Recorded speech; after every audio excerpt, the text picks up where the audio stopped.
What's going on, people? We are Tottenham TV, back here for some more transfer content for you guys. We are looking at players that are expiring contracts that Spurs could target from now until the end of the January transfer window.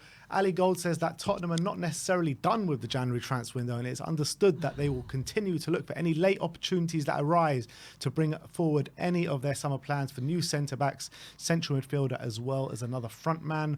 Romano says Tottenham are not done yet in the market and they are still exploring other opportunities and options. And O'Keefe says after Danjuma and Porro, Tottenham are specifically looking at midfielders or centre-backs who can either come in on loan or are near to the end of their contracts. So we've been scouting transfer market to see who is running down their contracts at the moment, who has contracts running out at the end of this season. We're looking at centre-backs, centre midfielders and forwards. So let's start off with the centre-backs. We've got 5 names for you guys whose contract are coming to an end at the end of the season. And we've got Milan Skriniar up first. Obviously, he should be number 1 on everyone's list. A world-class centre-back plying his trade into Milan at the moment. We obviously came close to signing him in the Hitchin era, where there was all those pictures of him arriving at Inter Milan HQ and trying to get a deal done. Obviously, the deal fell through. Antonio Conte was Milan Skriniar's manager as well, and also everyone brings up that Antonio Conte tried to get rid of Skriniar at that time when Spurs nearly signed him, but he did fight his way into Antonio Conte's plans and became a central cog in Antonio's title-winning side with Inter Milan. But Milan Skriniar does predominantly play on the right-hand side of a back three, where we have Christian Romero at the moment. But I think he has been deployed in the centre of a back three and the left of a back three for his country, Slovakia. So what's your opinions? Get him in now if we can. Price-wise, there are reports about 20 million euros, albeit his contract ends in 6 months' time, so you could argue you could wait and get him on a free. But I feel like if you really want to beat the competition, you steal in ahead and get him when you have the opportunity. 20 million euros is not a big outlay for someone of his quality. Conte knows him well. He's at a good age, 27, where he's probably got many, many years ahead of him. He might want a new challenge in the Premier League, where he's been in Serie A for many, many years.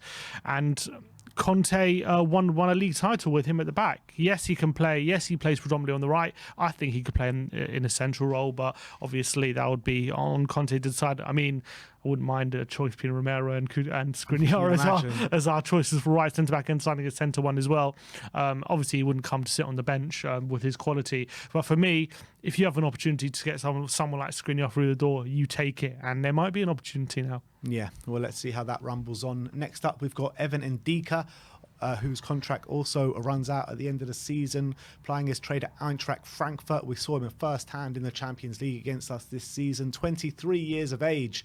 So he's got a big, long career ahead of him, and he plays on the left side of a back three as well. So someone that we desperately need. Yeah, someone with high potential, 23 years of age, so has scope to improve. I think he's done really well for Frankfurt over the last year or two, and he's developing really, really nicely. I think he's really good ball playing centre-back, but I think his main attributes are his strength, his tenacity, his speed as well. He's willing to confront opponents instead of getting back, and he's very difficult to beat. So for me, he's got a bit of ironing out in his game to do, but he's really progressing very well for a young centre-back. And again, if we have the opportunity to get him right now, I think a lot of big clubs will be looking at him, and I think he's perfect for us.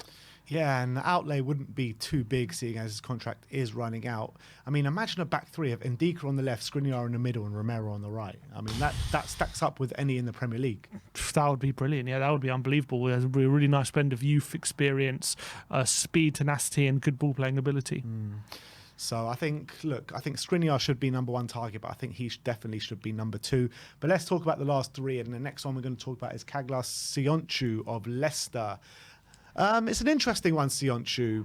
26 years of age. He came into the Leicester back 4, it was at the time, and I thought he was brilliant when he first came in.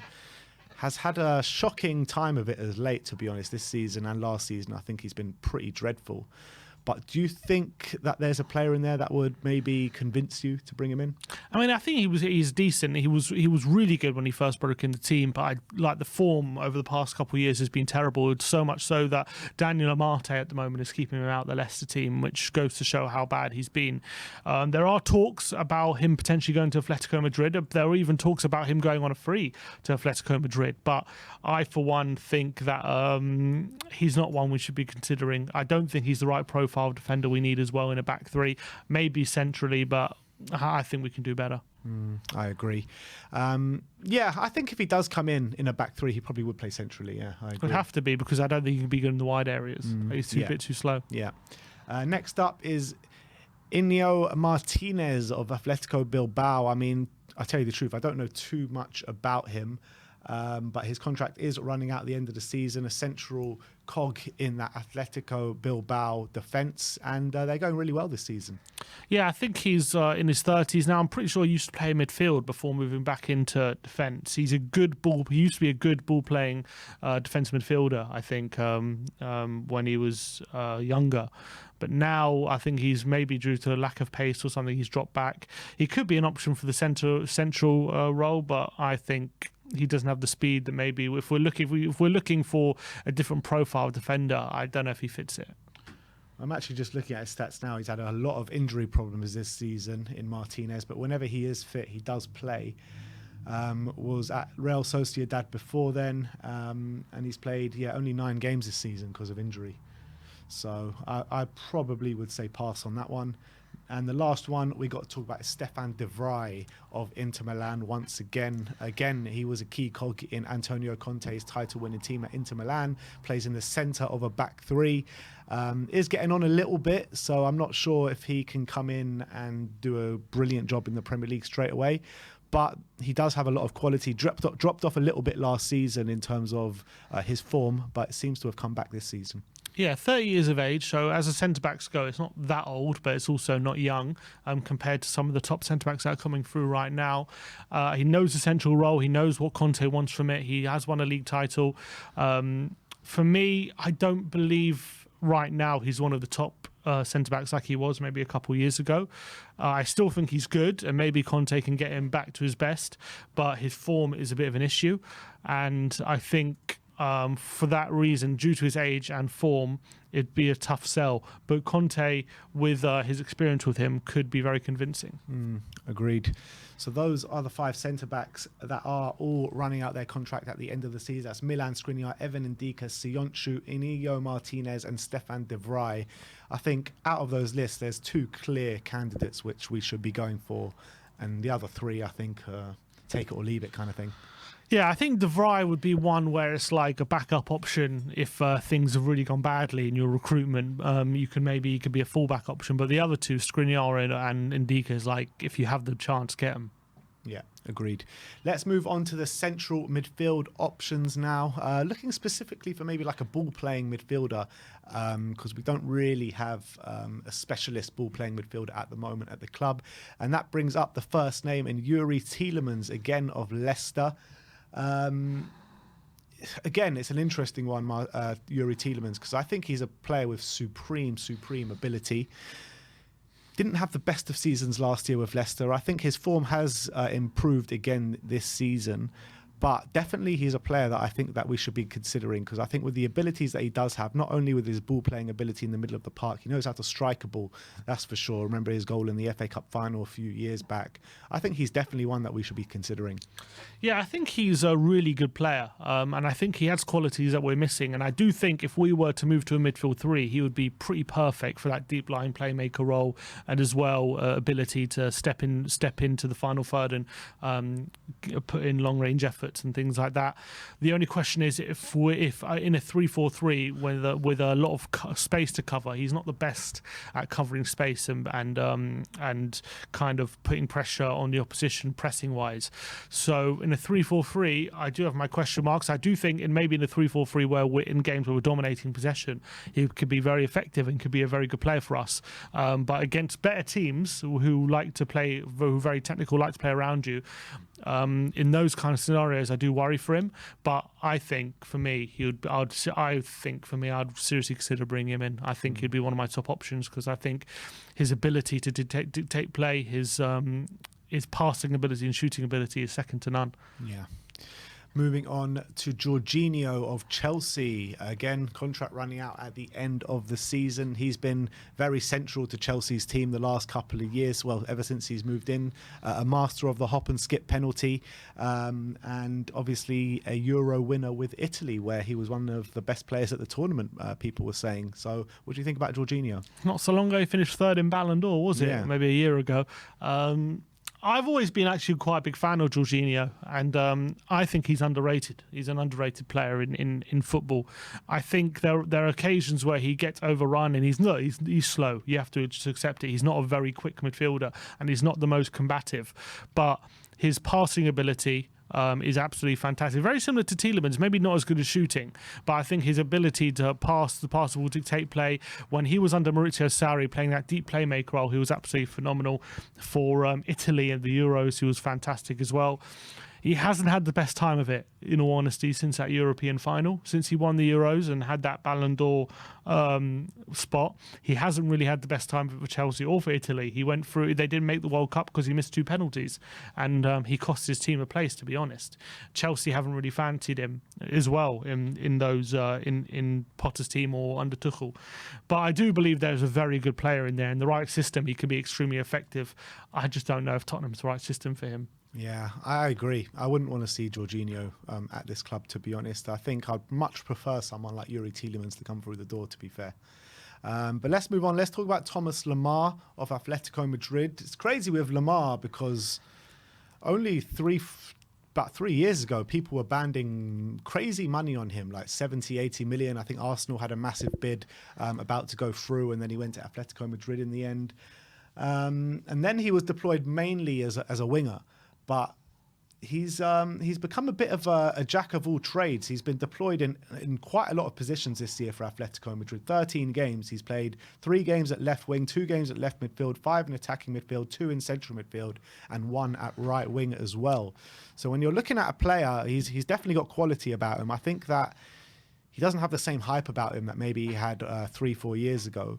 But I think for a player that can play so many different positions, he can be quite an attribute for us. Yeah, a bit of a Swiss Army knife, he seems. But is he being played in all those positions because he's not very good in any of those positions, or is he because he can just be versatile and play in any of them?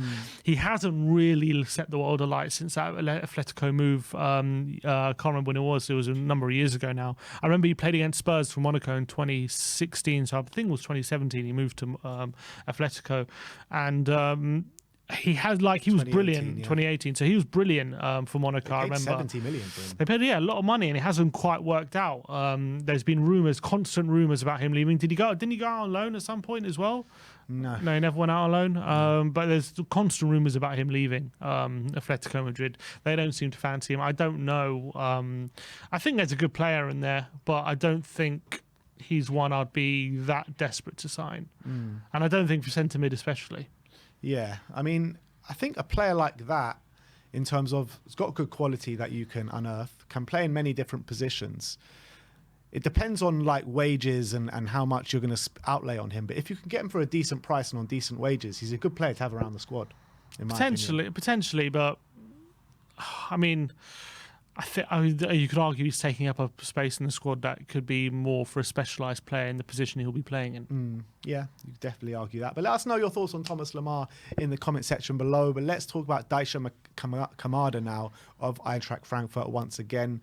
A player who's got supreme attacking ability. It's a bit different to the other midfielders we're talking about because he plays a bit further up the pitch, more in like that number 10 role, can play off the wing as well. He's had a really good couple of years in the German league, had a fairly strong World Cup with Japan as well. I'd like to see him through the door, to be fair. I really rate him as a player. Yeah, I think he can play that role in the double pivot as well. He's played it a number of times because Frankfurt, I think, play 3 at the back, and he's played in the double pivot role a few times. And I think he's played it to a decent standard. We always seem to turn up against English teams, always seems to do really well whenever he in Europe against those kind of teams. So I think he's shown he can play in the Premier League. I think technically he's really strong. He likes to float in between the lines as well. Good passer. He's more of like an intricate passer in between the lines, short range passer kind of thing. Not one who's like too flashy, but a very efficient kind of player. And I do like him. I think he's quite an effective player. Yeah, and he's having his best season to date at the moment. 7 goals, 4 assists in 15 games is impressive. Really impressive from Kamada. So I think it's a definite yes from me for Kamada. And with the price that it's going to cost, I mean, I think it's a no-brainer, to be honest, to bring him in. Next up, N'Golo Kante of Chelsea once again. A few years ago, obviously, you would have bit your hand off for Kante, one of the best players in the world. But I think his injury problems have just made him a no-go for me. Yeah, it's a shame how his injuries have affected him, because even when he's on the pitch now, he usually puts in a good display. I remember early in the season against Spurs at Stamford Bridge, he was man of the match. He was brilliant. But since for a while now, I mean, you can barely get 20 games, Premier League games a season out of him, to be honest, nowadays, the past few seasons. And I know Conte has history with him. He won the league with Antonio Conte at the helm. So maybe Conte would be pushing for it, but I just think Kante's day might may have run already, and I don't know if he's up to being a consistent performer in Premier League anymore. Yeah. All right, next up is Ilkay Gundogan of Man City. Contract running down at the end of the season. Obviously, a very experienced player, 32 years of age, won it all apart from the Champions League with Man City. I think he's an unbelievable player, to be honest. But at 32 years of age, how many years are you going to get out of him? But I think if you bring him in just for experience and, knowing how to get over the line, it could be invaluable experience for the team. Yeah, I'll jump at the chance to get someone like Gundogan through the door. I still think he's performing at a really high level. I still think he's got many years to give. Problem is, he does have a bad injury record, and especially before he joined Man City. But his injury record's not fantastic. And as well, in a double pivot, in the role we kind of want our centre mids to play in the 3-4-3, would he suit it? He's very, very good in a possession-based system like Man City, where he's passing, moving, making late runs in the box. I do think he could do the role for Spurs, but I also think against better sides, you don't want him in a double pivot like that, unless you've got someone like Kante next to him, which we don't. So I think he would be worth it just for the experience and the quality, but I don't know if he would be the perfect fit for our system. Yeah. It's a hard one, isn't it? Because he's just got such ability, Ilkay Gundogan, who shows it week in, week out for Man City. Not getting as much game time maybe this season as he got last season, but last season he was literally one of the best, if not the best, central midfielder in the Premier League. So that's Ilkay Gundogan. And the last one we're going to talk about in central midfield is Adrien Rabiot. Obviously, we had our links to him earlier in the window. He's had a very up and down career, Adrien Rabiot, but when he is on form, he is really on form. He was one of the stars at the World Cup with France. I thought he was brilliant. He's having a really good season this year with PSG as well. But the last couple of years, he hasn't been that great. And I think there's always that question mark around him in terms of attitude, especially with his mum being his agent. His mum seems to have a big say in everything that he does. So in terms of quality, yes, definitely caveats with his attitude. But I think I would take a punt on him. Yeah, it's an interesting one. He hasn't had the best time at Juventus ever since he joined, but he's having a decent spell right now. He's probably having his best spell in a Juventus shirt right now, coupled with the fact he had a brilliant World Cup for France all the way to the final. He's one of their better players. So I think quality-wise, it might be worth taking a punt. And I do think he would work in our system as well. But I'm not sure whether it's the right fit. I do have a feeling maybe we could have a player who's hungrier right now than maybe someone like Rabiot, who I don't know if he would feel like because he's rejected us before, like he's too big for us and things like that. And whether that attitude would rear its head again, it's a question mark. But quality-wise, when he's on his game, he is extremely good, and he would be worth taking a punt on. Yeah, I really think he is worth taking a punt on. And in terms of those 7 midfielders, we've got Youri Tielemans, Jorginho, Thomas Lamar, Daisha Kamada, N'Golo Kante, Ilkay Gundogan, Adrien Rabiot. For you, who are the top 2, let's say, on that list? Out of that list, the top 2 I'd go for are Kamada and Tielemans. Kamada and Tielemans. I think, yeah. Tielemans, Kamada, and I'm going to throw in Rabiot in there as well. So I'll go for a top 3. But I would accept all of those through the door. I think I'd probably stay away from Kante and Jorginho, to be fair. But I think the rest I'd be happy to see through the door. And let's finish off with the forward line. We've got 5 players here to talk about. And let's start with Wilfried Zaha. Brilliant player. Bundles of talent, bundles of skill, knows where the goal is. Getting on a bit. So I think that kind of turns me away a little bit. But I think when you're looking at the quality that he does have and what he can bring to Tottenham on that left-hand side, I don't think there are many players that can bring that sort of ability to the team. So as a short-term target, I would bring him in, but not much longevity there. There's not much longevity, and now if we were to bring in Zaha, we would have 4 players, who would be more naturally suited to the left-hand side rather than the right. And I think I'm a massive fan of Wilfried Zaha, and if it wasn't for the recent signing of Dan Juma, I probably would have been more enthused about getting someone like him in. But at the moment, I just think he would be unnecessary. If we're going to get another forward, he needs to be someone who's more natural on the right. No point getting more left-sided players, and Zaha for me fits that bill. So I don't see the point in getting someone like Zaha right now. And that's coming from you, Zaha's #1 fan as well. I love Zaha, crazy. I really do, and especially the fact that he's 30. I just think, there's no point. Why have 4 players who can play on the left? It doesn't make sense to me. Yeah. Next up, Marcus Thuram. I think he's a brilliant player, Marcus Thuram. 25 years of age. In the Bundesliga with Mönchengladbach, having an unbelievable season, 10 goals in 16 games with 3 assists in there as well. Played predominantly as a striker this season, but can play all across the front line. He was with France at the World Cup as well. He didn't have a starting berth, but every time he came on, he really impressed me in the World Cup, Marcus Thuram, and seemed to change games. So I would love him through the door. Yeah, I think he's really good. He's clearly, he didn't have the best of it, I think, last couple of years, but this season, maybe with his contract running out, he's really giving it a great go, and he's really pushing on a bit. He's been absolutely fantastic this season, Marcus Thuram. Versatility, pace, strength, good finishing ability as well. So I think he could be a big asset for us, and I think it would be a very low risk as well. So I think Turan would be a good signing. Next up, Marco Asensio of Real Madrid, 27 years of age, which shocked me. I thought he may be a bit older because of the amount of time he's been around. Obviously, he's won it all, every single tournament with Real Madrid pretty much. I don't know what happened to Marco Asensio, because 3 years ago, he was literally banded about as one of the best players in world football. There doesn't seem to be that much hype about him anymore. But he is a right-wing specialist, can play on the right wing, can come in and fight Kulu for that position. Maybe a new manager and a new setting can really revitalise Marco Asensio.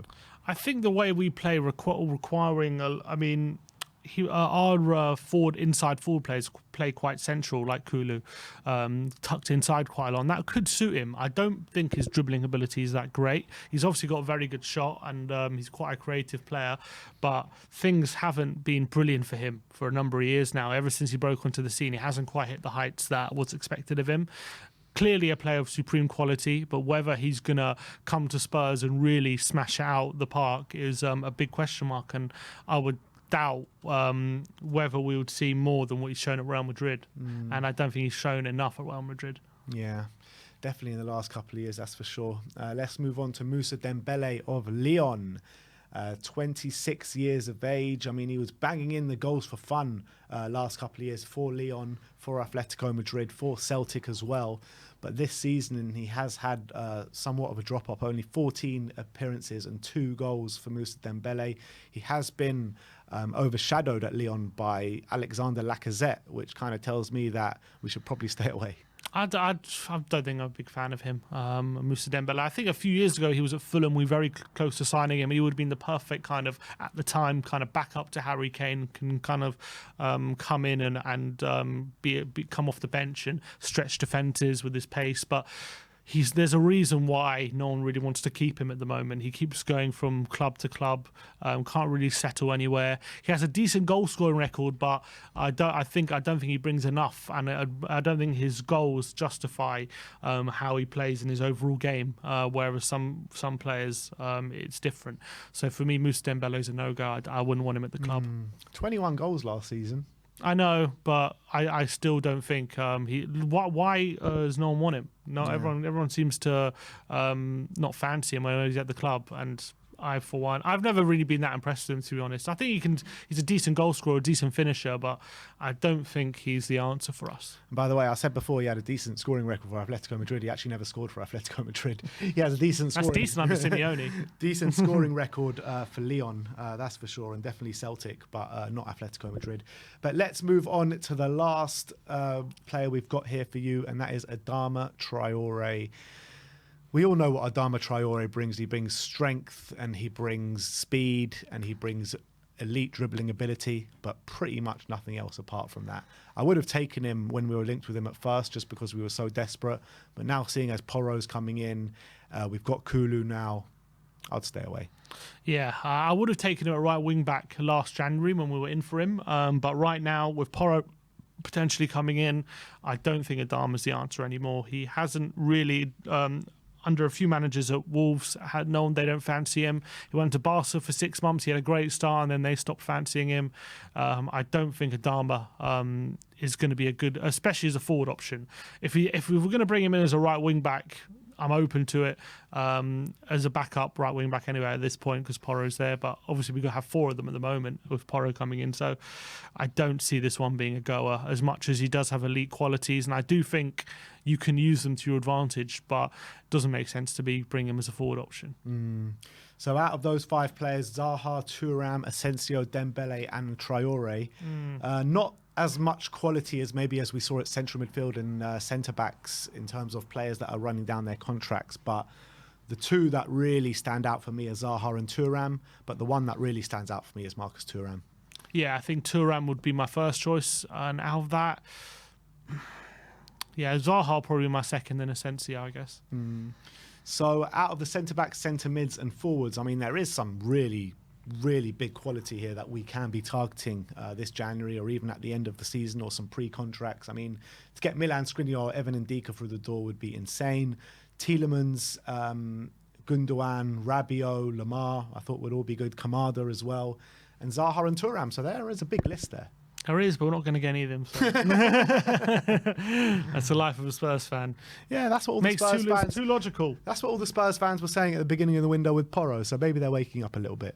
Well, if it takes as long to sign one of these, if it is Porro, they'll be gone to another club. Yeah, that's very true. But thanks for dampening all the targets today. You're welcome. But that is who we could be targeting. Let me know in the comment section below if you disagree with who we think that we should be bringing in. Let us know who you think we should be bringing in the comment section below. Like, subscribe and comment. And as always, come on you Spurs.